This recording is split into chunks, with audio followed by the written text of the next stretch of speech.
San Antonio attorney Shari Pulman is all about family and community.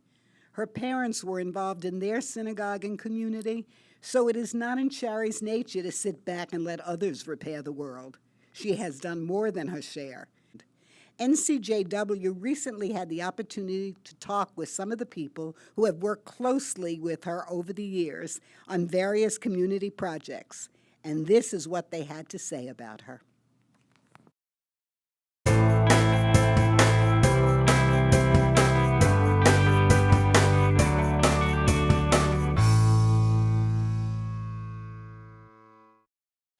So I feel fortunate and most proud to have participated in a lot of projects, the most prominent of which was the campus of the San Antonio Jewish community. And though I'd known Shari prior to that because we had served on the board of the JCC together, I really got to know Shari well during that project. She participated on the policy committee, she did town hall meetings, she took part in solicitations for the capital campaign, and all the way through the end to the dedication ceremony, which took place toward the end of 1999, she was involved. So I've worked closely with Shari for over this last 18 years. She was part of the leadership group, young leadership group, that helped raise some of the money to ensure the campus was built. When the JCC needed to expand in 2004 and expand its fitness center, she took the leadership role in helping us raise the money to do that. In 2005 and 2009, when the JCC hosted the Maccabi Games, the JCC Maccabi Games, Shari played a key role in different committees, from housing to volunteers to virtually anything we needed. I think asking her to chair the housing committee was a stroke of genius. So I was getting the people from the airport, in which, whether the flights were on time or not on time, and getting them to the JCC, and then Shari had to get the kids to the families matched up. She would be calling people, getting them to donate their house, and it's hard to say no to her. That's where all the issues usually are, is with the kids and putting them in the right homes, and then making sure that the host families get the kids to where they need to be at the right time and to all the events. And it worked great. I mean, it worked so well that we were in a position to do it again 4 years later when we really weren't planning on hosting it for quite some time.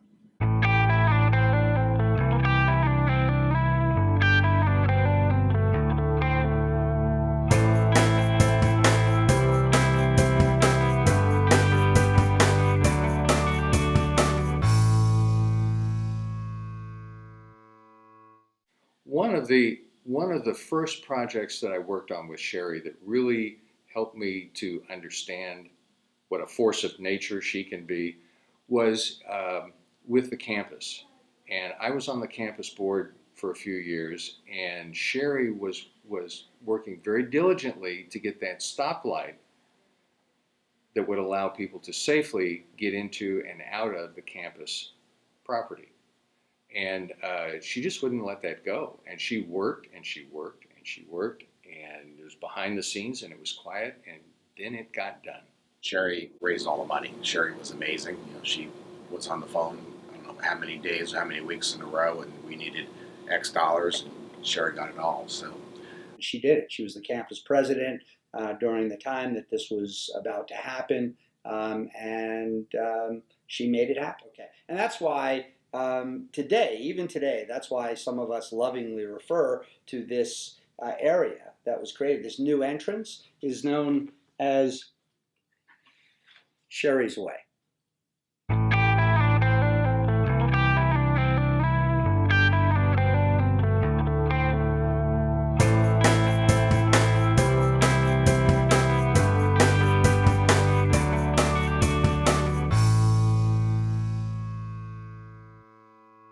Shari, along with how committed she is to and has been for years at the JCC, I see that commitment equally in how she interacts with seniors.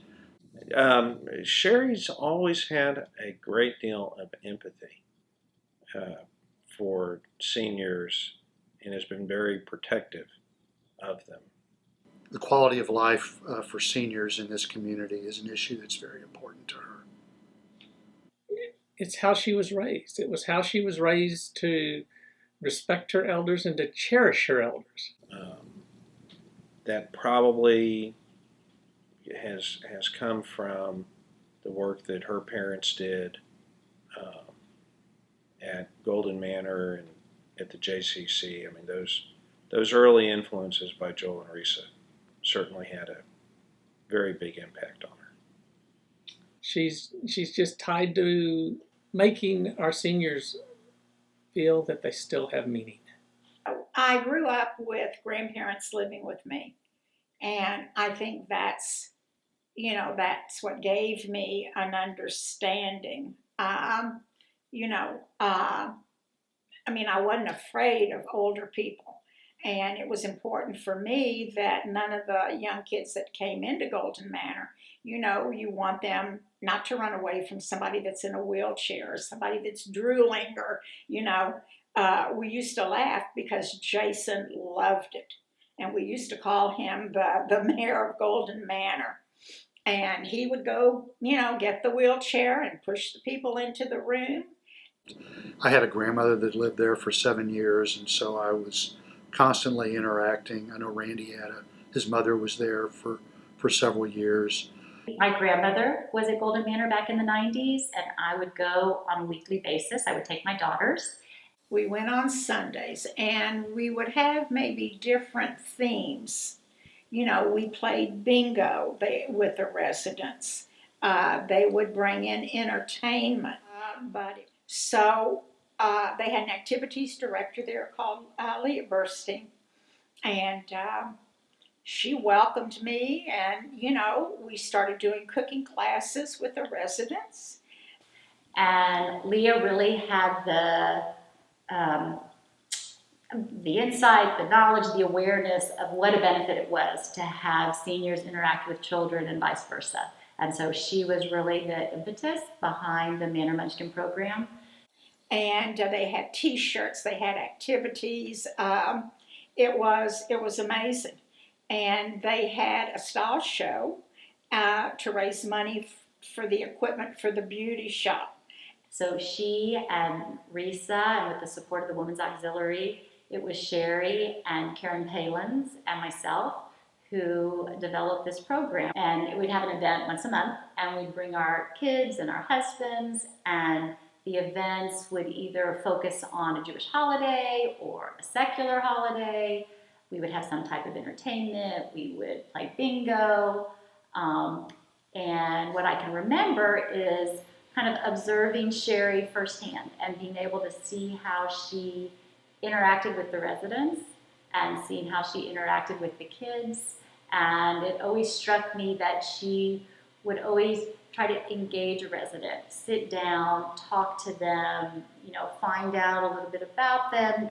I remember we had a New Year's Eve party, and we covered the whole ceiling in the auditorium with balloons. I mean, I remember David Palin's blowing, having a machine to blow up balloons. And I remember being little and going to all of the events there, and I remember the fashion show. There was a big cage with all these birds in it. I remember going and baking with the residents. It was really nice. It made, I don't want to say fun, but it made it easier to go see your relative there, knowing that all of this was going on. None of us wanted to go, of course, to the elderly home when we were that young, but we ended up having a blast. And then when my grandma went, several years later, it was like the smoothest thing because I had had so much fun there before with my friends. But I remember in hindsight, of course, thinking that my mom had done such a great thing. You want to give the older people, how do I want to say? You want them to live their fullest life till the day they die. So after the Golden Manor Nursing Home sold in 2008, Shari was instrumental in helping the agency morph into serving Jewish seniors wherever they were in the community. From a strategic standpoint and then from an implementation standpoint, she was very involved with getting all the players together for the transportation program that Golden Manor Jewish Senior Services provides the community. She just jumped in and started this fantastic program that we still have today, whereby seniors who cannot drive, whether it's daytime or nighttime, and who wish to attend religious service or any other Jewish community event can call and arrange for a taxi through our resources. Since we all know that isolation is the greatest factor in decline in older people, it has really been the lifeline for many of the people in our community. And it's one of the programs we're most proud of. And once again, Shari's the one who got it going. It was all a lot of work, but working with Shari, it's a lot of fun.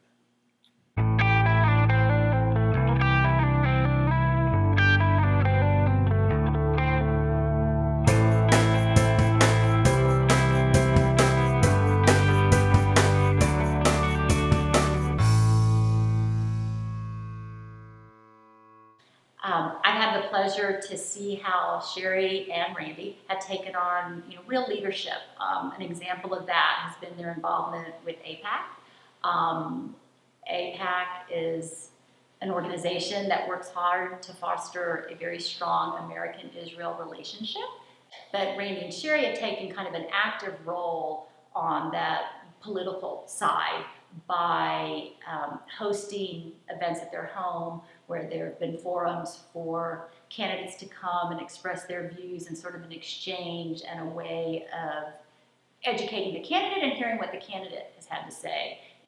I first met Shari several years ago when I was a candidate for Congress. She was nice enough to invite me into her home and arranged a discussion with many community leaders to talk about a lot of the issues of the day. And we had one of the liveliest, most candid discussions I think I've had in all of the time that I've been in Congress. And I could tell then that she was a real force in San Antonio and in the Jewish community, a really special person. We've always worked on issues that matter to the San Antonio community and to the Jewish community in San Antonio, talked about support for Israel and making sure that the United States is supportive of the nation of Israel. She's also talked about things like education, making sure that San Antonio is a city with economic growth and prosperity for everyone. She's got a big heart and a sharp mind. I never really knew if I was a Republican or a Democrat until we moved into this house. I think I didn't realize that I was in a political household until I would go to my friends' houses for dinner, and what we would talk about were just worlds different. So when I was little, I remember talking about Israel a lot, and we would sit down for dinner and we would ask how everyone's day was, and then it was, here's what's going on the news, what do you think? I love the fact that they have opinions. I think it's just wonderful. And since we were really young, it's been made very clear that you should care about your community and you should help others who are in need. And my parents are some of the least selfish people I know, and that so resonates with their politics. And so when we got to meet Hillary Clinton, we were waiting in line, and my mom whispered to me, "This is a religious experience," which I thought was really funny.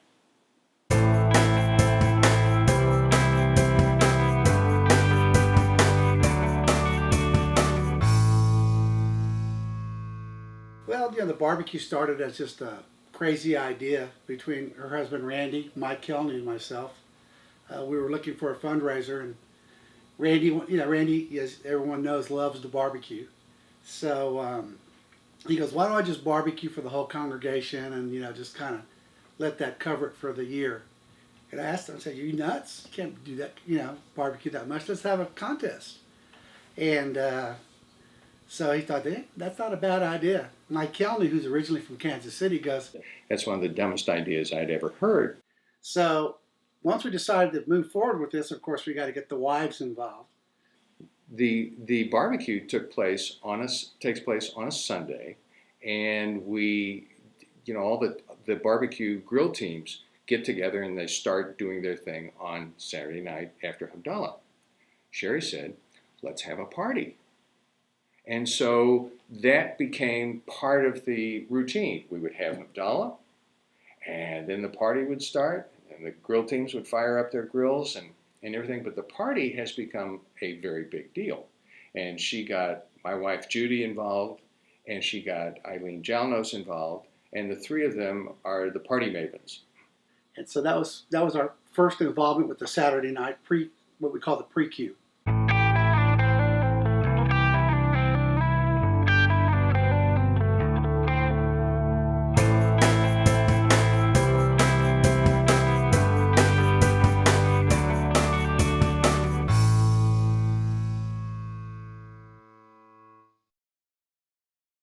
Shari had a strong fondness for Bill Sinkin.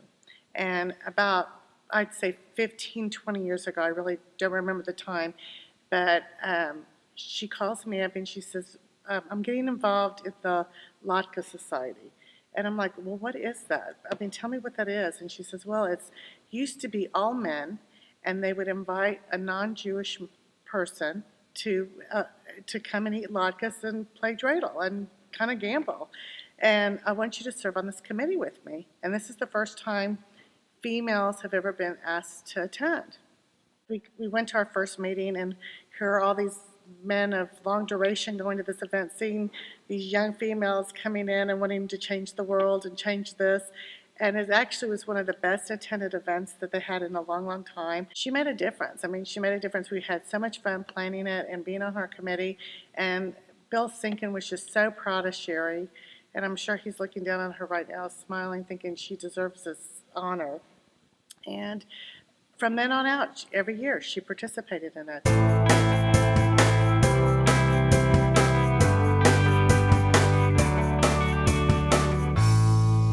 I think she's relentless, but in a good way. I think she's very opinionated, but I think she's very fair. She was always so generous with her time and always so busy, but she never makes you feel rushed. Shari is a singularly most fiercely loyal individual I've ever met in my life. And I always make the same statement. She's the smartest girl I know. I think she's good at visualizing the end product and then putting together the pieces to make that happen.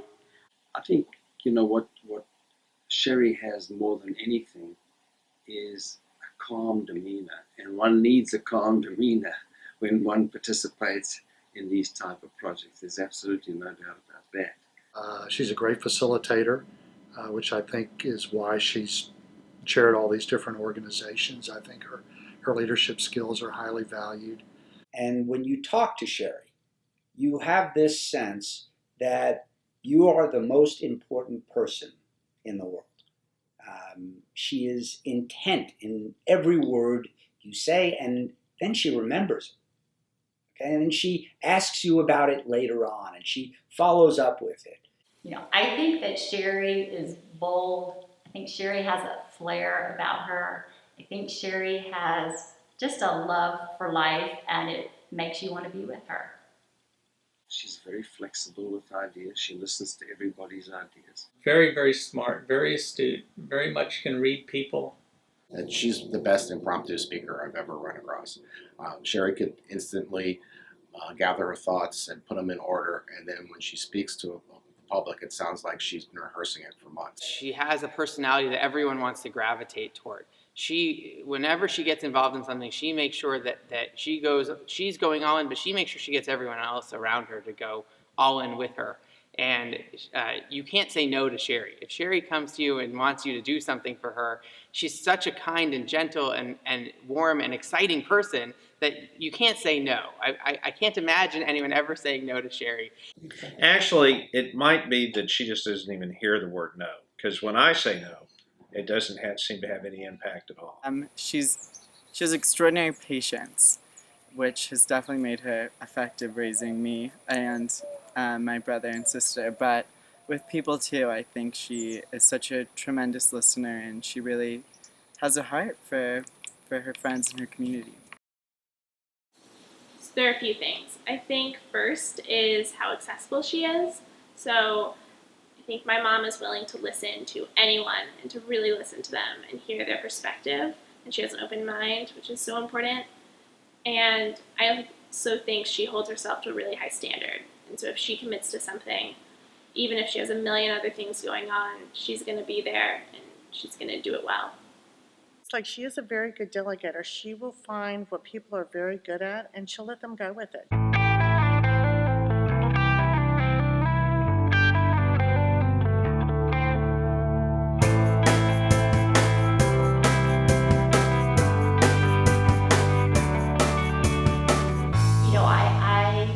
When you talk about things that I admire in Shari, Shari's the type of person, there's all the components for an event, but where's it going to be? Shari's the first person to just volunteer. It's at her home. She does what needs to be done. She provides a beautiful venue.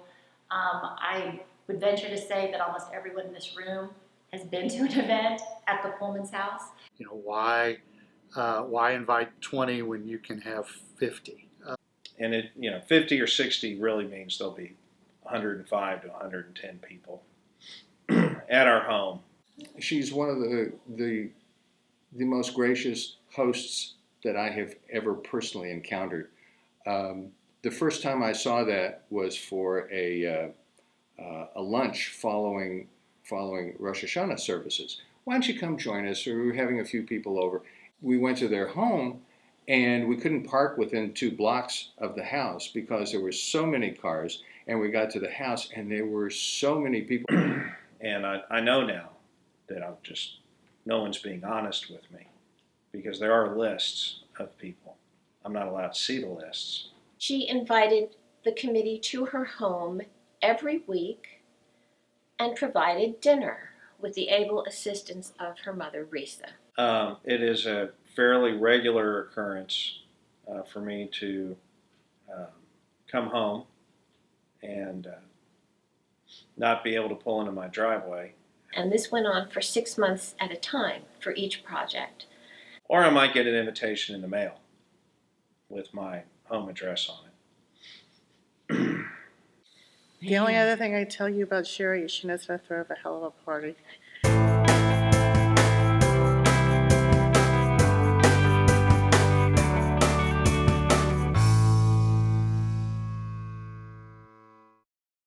Shari was there by me from the time I got sick,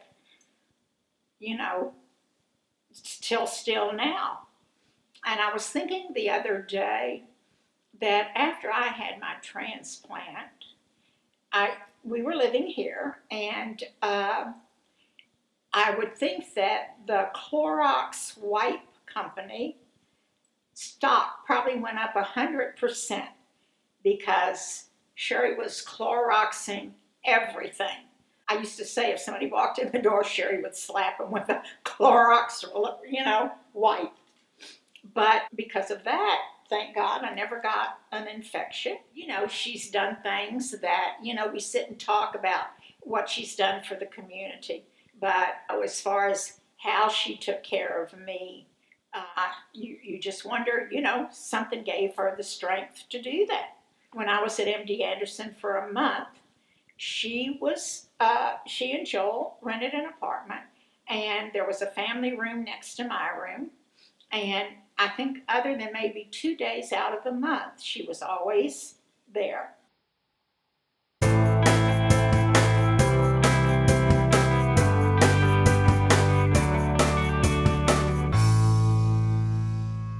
Just friend. Selfless. Wow. Generous. Pretty tenacious. Dedicated. Passionate. Family. A force of nature.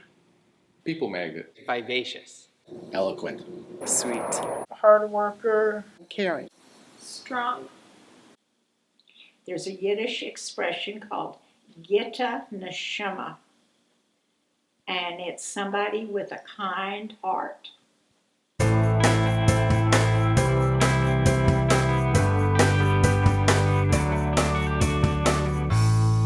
I always find it amusing because we always look to Shari as the style icon in the 3-inch heels, and as you all know, that's not exactly the attire you wear to trot up Masada.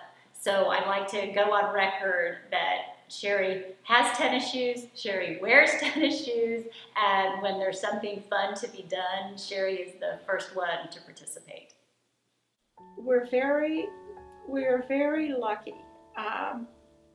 And like I said, to have Shari go through everything with me that I had to is still amazing, because I don't know many, women, many daughters who could do that. And she never complained. I mean, but it's just, I just feel that, I've been very blessed. One of her, I think, her greatest attributes, and I would say that the best thing she ever did was have her 3 children. I remember my mom cutting the big red ribbon at the JCC when it opened like a million years ago, and looking at her with those huge scissors and everyone around her who just adored her, and thinking that it was so cool. I think that she taught us by showing us. And my mom, even when she had a million things going on, I never felt like I wasn't her top priority, which looking back blows my mind, and I really don't know how she did it.